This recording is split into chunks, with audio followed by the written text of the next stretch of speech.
Bienvenue dans cette nouvelle analyse. Aujourd'hui, on va s'intéresser à Boy Meets Evil, la chanson d'introduction à l'album Wings, sorti en octobre 2016, qui inaugure une nouvelle ère artistique après celle de The Most Beautiful Moments in Life, qui a duré de 2015 à 2016. La chanson Boy Meets Evil est très fortement inspirée du roman Demian, et l'analyse de ses paroles, elle doit donc se faire par rapport aux événements du livre. Heureusement, la page Wikipédia française du roman est assez complète et permet donc d'avoir une idée des moments forts du récit. Ainsi, même si je n'ai pas lu le livre, je suis en mesure de proposer une analyse qui met en lien la chanson et le roman.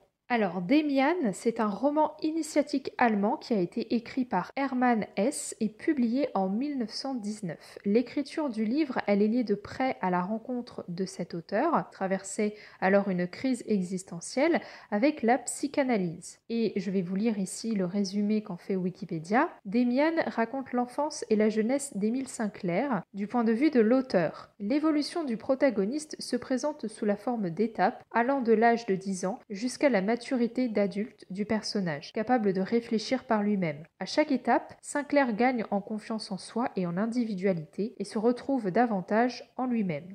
La chanson commence avec les paroles suivantes. Elle devient sombre la lumière de mon futur, le chemin de mon rêve, je l'ai perdu à cause de mon amour immature. Mon ambition déterminée, j'aiguise mon épée chaque jour, mais elle est émoussée par mon irrésistible avidité. Je sais tout ça. On a donc un début très pessimiste avec l'utilisation d'un adjectif complètement à l'opposé du nom qu'il qualifie, puisqu'on a sombre pour lumière, et par définition, la lumière est opposée à ce qui est sombre, puisque justement ce qui est sombre se définit par l'absence de lumière. On a aussi une critique de soi qui transparaît, notamment avec mon amour immature et je sais tout ça. On voit que l'individu qui s'exprime, il parvient à prendre du recul sur lui-même, à faire son autocritique. Et du coup, on commence à comprendre pourquoi ses pensées à propos de son futur ne sont pas positives, puisque forcément ses projections sont en lien avec l'image qu'il a de lui, et s'il se voit de façon négative, il ne faut pas s'attendre à ce qu'il perçoive son futur sous un jour positif. On a également la présentation d'un comportement qui est tiraillé entre deux opposés, on a l'ambition versus l'adversité, à travers la métaphore de l'épée émoussée pour montrer l'impact négatif que l'une a sur l'autre. L'avidité ici annule l'ambition, au final on a presque un comportement autodestructeur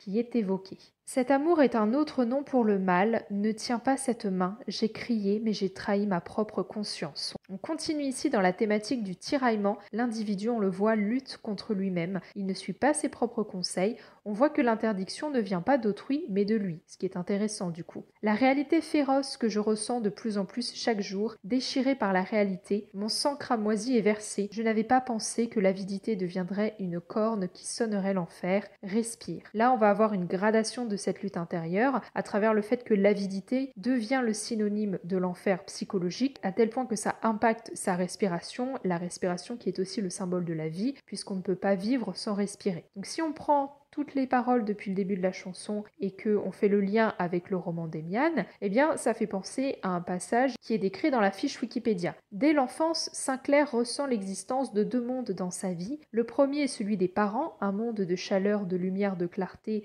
et de propreté, car cadré par des règles et où règne l'amour et le respect. Le deuxième est à l'inverse un monde d'interdit, de noirceur, de mal, un monde violent, ce qui paradoxalement le rend d'autant plus captivant et attirant, même s'il est effrayant aux yeux de Sinclair. On retrouve donc ici cette référence aux deux réalités opposées par lesquelles Sinclair va devoir passer, puisque à travers Boy Meets Evil, on va l'utiliser comme source pour parler du tiraillement de l'individu. Je suis hors d'haleine et chaque nuit lorsque je ferme les yeux dans une réalité déformée, la boîte à musique de la tragédie joue tout le long. Ici on a une évocation des rêves avec réalité déformée. Justement les rêves sont une réalité déformée puisqu'ils prennent leur source dans les souvenirs. C'est en effet un moyen pour le cerveau de traiter les événements vécus dans la journée. On voit que ce ne sont pas juste des rêves. On a d'ailleurs l'emploi du mot tragédie puisqu'on n'est pas du tout dans un contexte joyeux avec cet individu qui est torturé psychologiquement. Mais pour me libérer de ce péché, je ne peux pas abandonner et oublier, parce que ses lèvres étaient trop douces, le futur que j'ai abandonné, ivre d'amour. Ici, le mot péché est employé. Il relève du champ lexical religieux. On a également la référence à des lèvres, et donc à l'amour charnel. On est bien dans le registre de la religion, où l'amour physique est vu comme un péché. On a l'idée du détournement du chemin préétabli à cause de l'amour, et moi tout ceci, ça me rappelle le péché originel tel qu'il est décrit dans la Bible, avec Adam et Ève qui mangent le fruit défendu. À la base, ils étaient censés rester dans le jardin d'Éden, c'était leur futur, mais ce péché les a détournés de ce chemin. Ils ont été punis par Dieu et envoyés sur terre. Alors, par rapport au roman, voici ce que dit la fiche Wikipédia. Après une visite à la mère de Damian, qui lui permet de l'appeler Ève, Sinclair reconnaît en elle le visage qu'il voyait en rêve et qu'il peignait. Elle devient son rêve. Elle est pour lui un démon et une mère, une part de son destin et un objet d'amour. Elle lui donne la force de croire en lui. Et puis un petit peu plus loin, on a également Sinclair rencontre une dernière fois son guide dans un hôpital militaire où il reçoit un baiser d'Ève. Donc ici, la relation que Sinclair entretient avec la mère de Damian, elle est reprise quand on évoque des rêves qui sont en lien avec l'amour et notamment les lèvres de la femme aimée dans les paroles de Boy Meets Evil.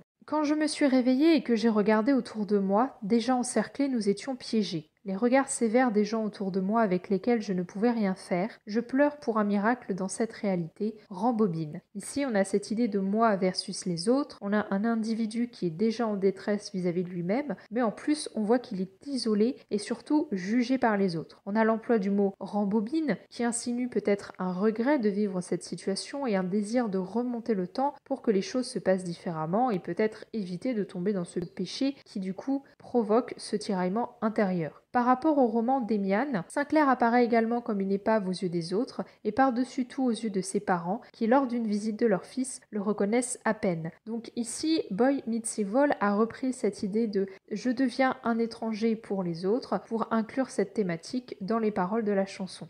J'étais fou d'amour, j'étais un fou, addict à ta douceur, oui un fou, je ne voulais pas laisser partir le toucher du mal. Là, on va avoir la confirmation du péché de chair, comme j'en ai parlé un peu plus tôt, puisque les paroles disent le toucher du mal, donc comme je l'ai dit dans la religion chrétienne, tout ce qui touche à l'amour physique est proscrit. Toutefois, l'individu nous parle ici d'addiction et de folie, et donc de perte de contrôle de soi. C'est pourquoi, même si depuis le début il dépeint cet amour comme étant quelque chose de mauvais, eh bien, il ne peut remédier à la situation en se contrôlant. On a la description de cette perte de contrôle, tout en ayant un individu qui reste lucide sur sa situation et sur le fait qu'il ne pourra pas reprendre le contrôle. Donc on a vraiment un côté très tragique qui transparaît des paroles.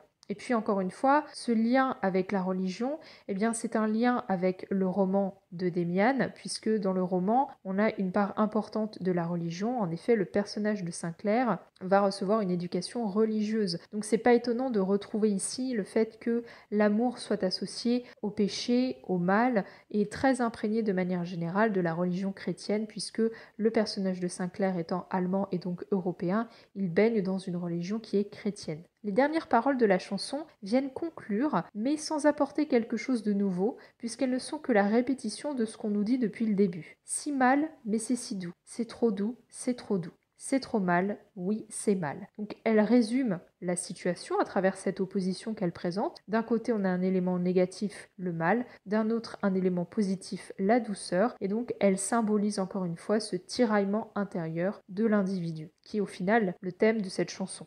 En conclusion, on voit que cette chanson, elle puise sa source dans le roman Damian, on voit l'influence de celui-ci dans l'écriture de BTS. En fait, ça pourrait presque être un monologue du personnage d'Émile Sinclair, cette chanson. Boy Meets Evil, c'est l'introduction de l'album et de l'ère artistique, et donc ça nous donne tout de suite le ton, et notamment la source qui ont servi à bâtir tout ce travail artistique que BTS a réalisé. Personnellement, j'ai hâte de voir quelle va être l'influence du roman sur les autres chansons de l'album. J'espère qu'en tout cas cette analyse-ci vous aura plu. N'hésitez pas à me dire ce que vous en avez pensé dans les commentaires, à me partager votre opinion sur la chanson, sur le roman si vous l'avez lu, dites-moi aussi si vous comptez le lire du coup. Si vous avez aimé, vous pouvez laisser un pouce bleu et vous abonner si ce n'est pas le cas. N'hésitez pas non plus à parler du podcast aux personnes autour de vous qui écoutent de la K-pop et notamment BTS. Et on se retrouve lundi prochain à 18h pour une nouvelle analyse.